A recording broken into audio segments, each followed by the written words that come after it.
Good morning વિદ્યાર્થી મિત્રો, આપણે જોઈ રહ્યા છીએ ચેપ્ટર 2 એસિડ બેઝ અને ક્ષાર. જેમાં એસિડ અને બેઝ નો પોર્શન આપણે પૂરો કરી દીધો છે. આપણે જોઈ રહ્યા છીએ ક્ષાર. ક્ષાર એટલે શું? તો આપણને ખબર છે એસિડ અને બેઝ વચ્ચે રાસાયણિક પ્રક્રિયા થાય તો જવાબમાં ક્ષાર મળે છે. ક્ષાર અને પાણી. અને આ ક્રિયાને આપણે શું કહીશું મિત્રો? તટસ્થીકરણ. તો કોઈ પણ બે એસિડ અને બેઝ ને યોગ્ય માત્રામાં જો મિક્સ કરવામાં આવે એટલે કે યોગ્ય માત્રામાં એકબીજામાં ઉમેરવામાં આવે તો જવાબમાં આપણને ક્ષાર મળશે. હવે સવાલ એવો થાય કે ભાઈ એસિડ ની pH હંમેશા 7 કરતા ઓછી હોઈએ, બેઝ ની pH હંમેશા 7 કરતા વધારે હોઈએ, તો સાહેબ ક્ષારની pH કેટલી હોવી જોઈએ? મિત્રો તમે વિચારીને જવાબ આપી શકશો કે ભાઈ ક્ષારની pH હંમેશા કેટલી હોય? યસ, આમાંથી કેટલાક વિદ્યાર્થી મિત્રોએ જવાબ આપ્યો છે કે ભાઈ ક્ષારની pH એક્ઝેક્ટ 7 હોય. તો ખરેખર એ વિદ્યાર્થી મિત્રો ક્યાંક સાચા છે અને ક્યાંક મિત્રો આપણે જોયું કે કેટલાક વિદ્યાર્થી મિત્રોએ આપણને જવાબ આપ્યો કે ભાઈ ક્ષારની pH 7 હોય, પણ ખરેખર ક્ષારની pH હંમેશા 7 હોય એવું જરૂરી નથી. આપણી જોડે જે પણ ક્ષાર બનશે એ કાં તો એસિડિક હોઈ શકે છે, કાં તો બેઝિક હોઈ શકે છે, કે તટસ્થ પણ હોઈ શકે છે. ડિપેન્ડ કરે છે એક ક્ષાર કયા એસિડ અને કયા બેઝ માંથી બનેલો છે. જો એક ક્ષાર બંને પ્રબળ એસિડ માંથી બન્યા હશે તો એમની pH 7 હશે, પણ જો પ્રબળ એસિડ અને નિર્બળ બેઝ માંથી બન્યા હોય તો એની pH એસિડ જેટલી હશે, અને બેઝ પ્રબળ હશે તો એની pH બેઝ જેટલી હોય છે. તો ક્ષારની pH એ 7 હોય એવું જરૂરી નથી. પ્રબળ ક્ષાર એ 7 થી ઓછી pH પણ ધરાવી શકે છે અને 7 થી વધુ pH પણ ધરાવી શકે છે. પણ આપણને એટલી ખબર પડી ગઈ ને મિત્રો કે ક્ષાર હંમેશા શેનાથી બનશે? તો કે એસિડ અને બેઝ ના મિશ્રણથી. યોગ્ય માત્રામાં એસિડ અને બેઝ ને આપણે લઈએ તો ક્ષાર બને છે. આપણે અહીંયા કેટલાક ઉદાહરણ જોઈએ. જેમ કે ક્ષારના ઉદાહરણ આપે છે સોડિયમ ક્લોરાઇડ. હવે સોડિયમ ક્લોરાઇડ કયા કયા એસિડ અને બેઝ માંથી બનેલો હશે? તો સિમ્પલ કે આપણે લઈ લઈએ HCl વત્તા NaOH, એટલે કે હાઇડ્રોક્લોરિક એસિડ અને સોડિયમ હાઇડ્રોક્સાઇડ. આ બંનેના મિશ્રણથી આપણને જે મળશે એને આપણે કહીશું ક્ષાર, NaCl. હવે એ જ રીતે અહીંયા વાત કરું તો અહીંયા જે HNO3 અને KOH ના મિશ્રણથી આપણને મળશે KNO3. એ જ રીતે અહીંયા વાત કરીએ તો જે એસિડ હશે એ HCl હશે અને બેઝ હશે એ NH4OH હશે. એ જ રીતે અહીંયા વાત કરીએ તો એસિડ હશે એ H2SO4 હશે અને જે બેઝ હશે એ ZnOH હશે. આની અંદર વાત કરીએ તો જે એસિડ હશે એ H2SO4 હશે અને જે બેઝ હશે એ CuOH હશે. આની અંદર વાત કરીએ તો H2CO3 એસિડ હશે અને એનું જે હશે એ OH હશે. આની અંદર પણ H2CO3 અને NaOH. એટલે કે આપણે જાણીએ છીએ કે આ બધા એસિડ છે. આપણને આગળ જ આપણે સમજ્યા છીએ કે પ્રબળ એસિડ કેટલા છે આપણી પાસે? તો પ્રબળ એસિડ જે HCl, HNO3 અને H2SO4. એની સામે પ્રબળ બેઝ કેટલા છે?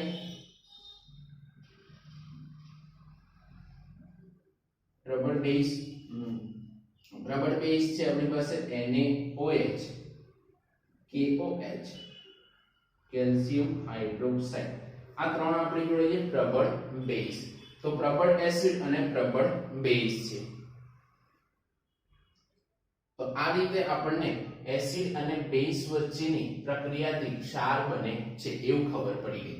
હવે ક્ષાર પરિવાર કોને કહેવાય? તો એક સમાન ધન આયન અથવા ઋણ આયન હોય, એટલે કે જે પણ સંયોજન લખેલું છે એની અંદર કાં તો જે પ્લસ સંયોજન છે એ સરખા હોવા જોઈએ, કાં તો માઈનસ સંયોજન છે એ સરખા હોવા જોઈએ. તો એવો જે પરિવાર બને એને આપણે કહીશું ક્ષાર પરિવાર.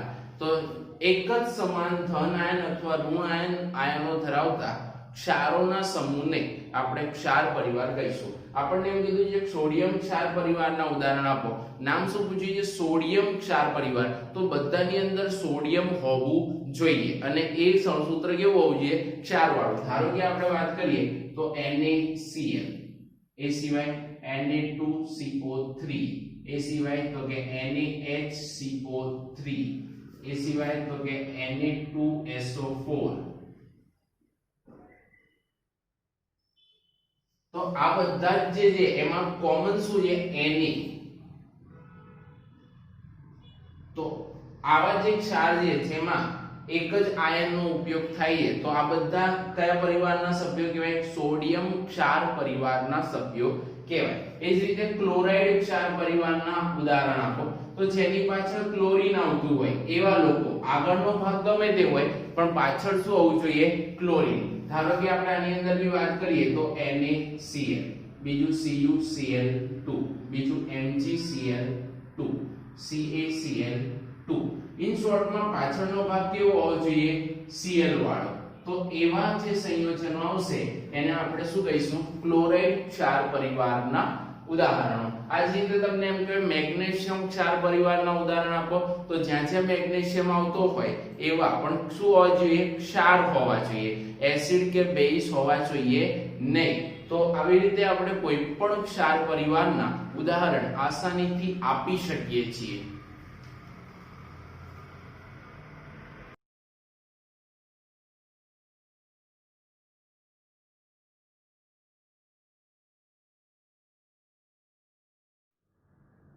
મિત્રો આપણી જોડે જે નેક્સ્ટ પોઈન્ટ છે એની અંદર એવું છે કે તટસ્થ ક્ષાર, એસિડિક ક્ષાર અને બેઝિક ક્ષારના pH મૂલ્યો જણાવો. તો આપણે એક્ઝેક્ટ pH મૂલ્ય જાણી શકતા નહીં કારણ કે એની માટે તો મારે શું કરવું પડે? pH સાર્વત્રિક સૂચકાંક લાવવો પડે.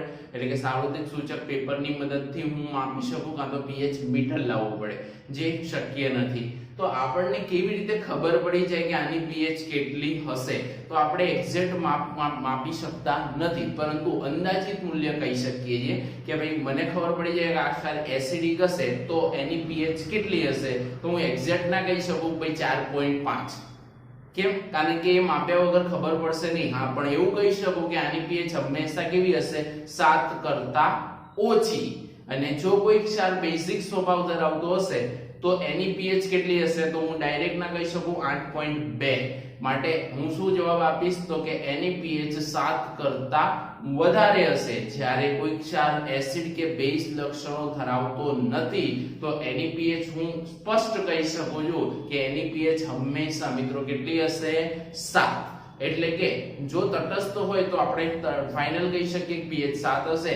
એસિડિક હોય તો આપણે એવું કહી શકીએ કે pH 7 કરતા ઓછી હશે અને બેઝિક હોય તો આપણે એવું કહી શકીએ કે pH 7 કરતા વધારે હશે. તો કયા એસિડના મિશ્રણથી આપણને તટસ્થ ક્ષાર મળશે, કયા એસિડ બેઝના મિશ્રણથી આપણને પ્રબળ એટલે કે એસિડિક ક્ષાર મળશે અને કયા એસિડ બેઝના મિશ્રણથી આપણને એટલે કે બેઝિક ક્ષાર મળશે એ આપણે અહીંયા જોઈશું.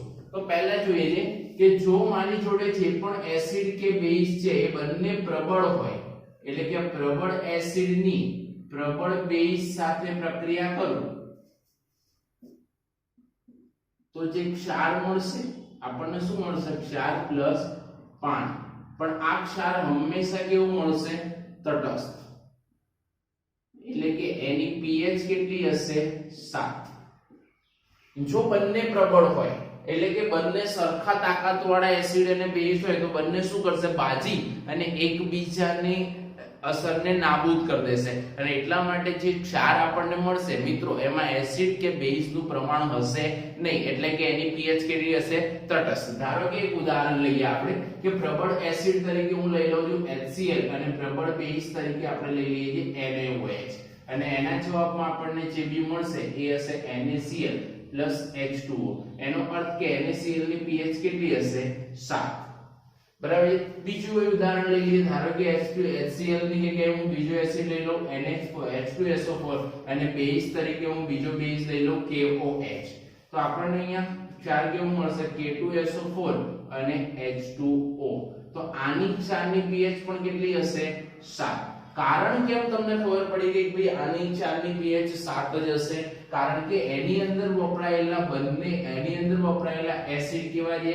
પ્રબળ છે. અને એની અંદર વપરાયેલા બેઝ પણ કેવા છે? પ્રબળ છે. તો પ્રબળ એસિડ અને પ્રબળ બેઝ બે સરખા છે અને બંને સરખા હોવાના લીધે એનો જે જવાબ આવે છે એમાં બંનેની તાકાત પતી જાય છે અને એના લીધે જે ક્ષાર મળે છે એમાં એસિડ કે બેઝ સ્વભાવ હોતો નથી. ત્યારબાદ વાત કરીએ મિત્રો કે ભાઈ મારી જોડે જે એસિડ છે એ પ્રબળ છે પણ બેઝ પ્રબળ નથી.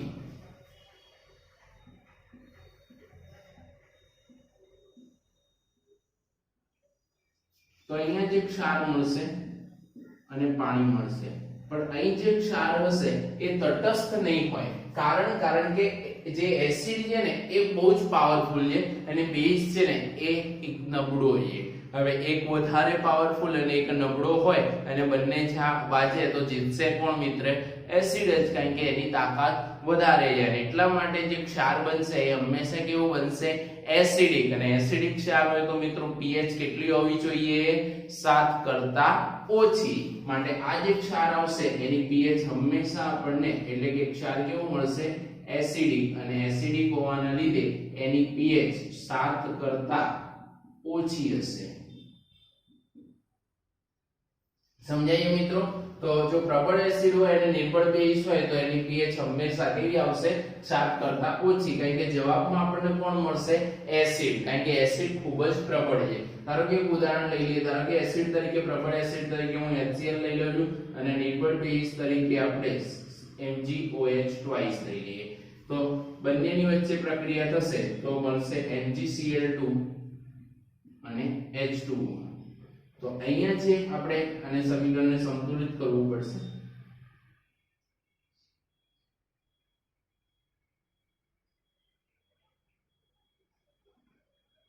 ઓકે, તો અહીંયા જે MgCl2 મળ્યા છે આ MgCl2 શું છે? ક્ષાર છે. પણ આ ક્ષાર આપણને કેવું મળશે? એસિડિક. અને એની pH કેટલી હશે? 7 કરતા ઓછી. ધારો કે આપણે એક બીજું ઉદાહરણ લઈ લઈએ H2SO4 અને અહીંયા કોઈ બીજો એક ક્ષાર લઈ લઈએ કે જેની અંદર તો કે NH4OH એમોનિયમ હાઇડ્રોક્સાઇડ જે બેઝ છે અને એ બંને વચ્ચે જો પ્રક્રિયા થશે તો NH4 SO4 H2O. તો આ જે ક્ષાર હશે એ પણ કેવો મળશે આપણને મિત્રો? એ એસિડિક પ્રકારનો મળશે. કારણ શું? તો કે અહીંયા જે મેં એસિડ વાપર્યા છે એ ખૂબ જ પ્રબળ છે અને જે બેઝ વાપર્યા છે એ પ્રબળ નથી. માટે જવાબમાં શું મળશે? એસિડ મળશે. આ જ રીતે વાત કરીએ કે હવે જે મારો એસિડ છે ને એ નિર્બળ છે અને બેઝ છે એ પ્રબળ છે. તો જવાબમાં પણ આપણને શું મળશે? ક્ષાર અને પાણી. પરંતુ આ ક્ષારની જે તાકાત હશે એ કેવી હશે? બેઝિક. અને બેઝિક હોવાના લીધે એની pH કેટલી હશે? 7 કરતા વધારે. આવું કેમ?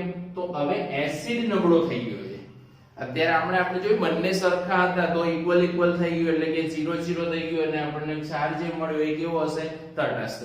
પછી જોયું કે ભાઈ એસિડ પ્રબળ હતો અને બેઝ નિર્બળ થઈ ગયો એટલે જે પ્રબળ હોય ને એનો જવાબ મળશે એટલે કે ક્ષાર મળશે પણ એ કેવો હશે? એસિડિક. અહીંયા આપણે જોઈએ છે કે એસિડ નિર્બળ છે અને પ્રબળ બેઝ છે. એસિડ નિર્બળ છે અને પ્રબળ બેઝ છે. બેઝ પ્રબળ હોવાના લીધે જવાબમાં આપણને ક્ષાર મળશે પણ કેવો મળશે? બેઝિક. અને બેઝિક હોવાના લીધે એની pH કેટલી હશે? 7 કરતા વધારે. આની અંદર પણ આપણે ઉદાહરણ જોઈએ કે એસિડ તરીકે આપણે લઈ લઈએ CH3COOH એટલે કે એસિડિક એસિડ. અને પ્રબળ બેઝ ની વાત કરીએ તો NaOH એ પ્રબળ બેઝ છે. આવું કરવાના લીધે આપણને મળશે Cl3COONa સોડિયમ એસિટેટ અને પાણી. તો અહીંયા જે ક્ષાર આવશે એ કેવો હશે? બેઝિક સ્વભાવ ધરાવતો હશે અને બેઝિક સ્વભાવ ધરાવતો હશે એટલા માટે એની pH કેટલી હશે? 7 કરતા વધારે. હવે સવાલ એવો થાય મિત્રો કે નિર્બળ એસિડ હોય અને નિર્બળ બેઝ હોય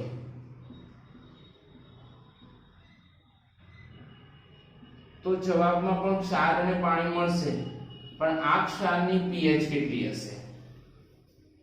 બંને નિર્બળ છે તો ક્ષારની pH કેટલી હશે? કેટલાક વિદ્યાર્થીઓ જવાબ આપી દીધો 7, કારણ કે બંને નિર્બળ છે એટલે એકબીજાને બતાવી દેશે અને જવાબ મળશે 7, પણ એવું હોતું નથી. પ્રબળ એટલે કે જેની તાકાત બંનેની તાકાત 100% છે, બરાબર છે. પ્રબળ એટલે એકદમ હાઈએસ્ટ, બરાબર છે. બંનેની તાકાત 100% છે, 100% વાળા બંને અથડાશે તો જવાબ 0 થઈ જશે, એટલે કે આપણને તટસ્થ મળશે. પણ નિર્બળ એટલે કેટલા નિર્બળ એવું ખબર નથી, એટલે કે નિર્બળ છે, બરાબર છે, જેની ક્ષમતા ઓછી છે પણ કેટલી ઓછી છે ને એ આપણને ખબર નથી. એટલે કે કોઈ 40% વાળો છે અને કોઈ 35% વાળો છે તો જવાબમાં આપણને શું મળશે? 40% વાળો. પણ કોણ કેટલો નિર્બળ છે ને એની માહિતી આપણી પાસે નથી. પ્રબળ એટલે 100%, પણ નિર્બળમાં આપણને એની મોલારિટી એટલે કે એની તાકાત, એની સાંદ્રતા માપવી પડે, અને માપ્યા પછી જ આપણને ખબર પડે કે ભાઈ એ ક્ષાર કેવો મળશે. એટલે ધ્યાન રાખજો મિત્રો, બંને પ્રબળ હોય ને તો તટસ્થ મળે, પણ બંને નિર્બળ હોય ને તો આપણે નક્કી કરી શકતા નથી, કારણ કે એની નિર્બળતા જાણતા નથી, એની સાંદ્રતા જાણતા નથી. પ્રબળ એટલે 100% એટલે એ ફાઇનલ થઈ ગયું, પણ નિર્બળ એટલે કેટલું તો એ આપણને ખબર નથી. એટલા માટે બંને નિર્બળ હોય તો આપણે એક ક્ષારની સાંદ્રતા અથવા એક ક્ષાર એસિડિક, બેઝ કે તટસ્થ છે એવું નક્કી કરી શકતા નથી. એના નક્કી કરવા માટે એની નિર્બળતા, એની સાંદ્રતા કેટલી હોય એ આપણને ખબર હોવી જોઈએ.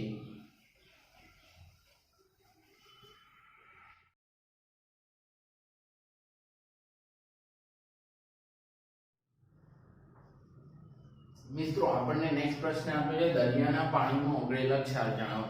આપણને હંમેશા ખબર હોય છે દરિયાનું પાણી કેવું હોય? ખારું હોય, અને ખારું હોય એટલે એની અંદર કયો ક્ષાર ઓગળેલો હોય? મીઠું. તો પહેલું જ આપણે નામ લખી શકીએ મીઠું, જેનું નામ છે સોડિયમ ક્લોરાઇડ એટલે કે NaCl.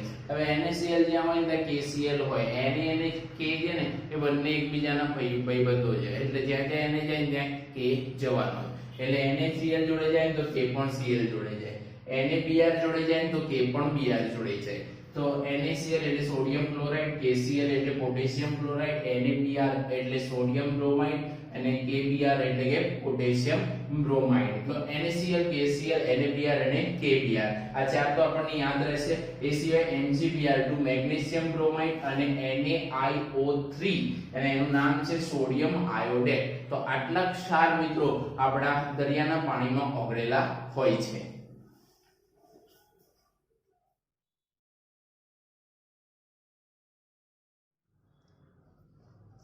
નેક્સ્ટ પ્રશ્ન છે મિત્રો, ખનિજ ક્ષાર કોને કહેવાય? ખનિજ ક્ષાર મોટે ભાગે ખનિજ ક્ષાર હોય ક્યાં? દરિયાના પાણીમાં. તો દરિયામાં જે ઓગળેલા દ્રાવ્ય ક્ષારો હોય ને, દરિયામાં જે ક્ષાર ઓગળી ગયા હોય ને એને નિક્ષેપિત કરીએ એટલે કે એમાંથી બહાર કાઢીએ, એટલે કે એ પાણીને સૂકવી લઈએ અને પછી જે બહાર કાઢેલો જે સ્ફટિક હોય, સ્ફટિક એટલે કે ઘન પદાર્થ, આપણે કેવું મીઠું સૂકવેલું હોય અને કેવું આમ ગાંગડા વાળું હોય એને સ્ફટિક કહેવાય. તો જ્યારે દરિયામાં ઓગળેલા દ્રવ્ય ક્ષારોને આપણે નિક્ષેપિત કરી દઈએ એટલે એ દ્રવ્ય ક્ષારો એની અશુદ્ધિઓ સાથે જોડાયેલા હોય, અને એ અશુદ્ધિઓ સાથે જોડાયેલા હોય એટલા માટે એમનો જે રંગ હોય એ કથ્થઈ રંગનો હોય, અને એ કથ્થઈ રંગના જે સ્ફટિકો મળે એને જ આપણે કહીએ છીએ મિત્રો ખનિજ ક્ષાર. આપણે જોઈએ તો કે દરિયામાં ઓગળેલા જે દ્રાવ્ય ક્ષારો હોય ને એ ઘન ક્ષારમાં નિક્ષેપિત કરવામાં આવે. દ્રાવ્ય ક્ષારો પહેલા કેવા હોય? પ્રવાહી સ્વરૂપમાં, પણ જ્યારે હું એને સૂકવી દઉં ત્યારે એ કયા સ્વરૂપમાં આવી જશે? ઘન સ્વરૂપમાં. તો દરિયાના પાણીમાં ઓગળેલા દ્રાવ્ય ક્ષારોને જ્યારે ઘન સ્વરૂપમાં નિક્ષેપિત કરવામાં આવે ત્યારે મોટા સ્ફટિકો હોય, જેની અંદર મોટા સ્ફટિકો હોય એ અશુદ્ધિ સાથે જોડી અને કથ્થઈ રંગના બને છે, અને એને જ આપણે ખનિજ ક્ષાર અથવા રોક સોલ્ટ તરીકે ઓળખીએ છીએ.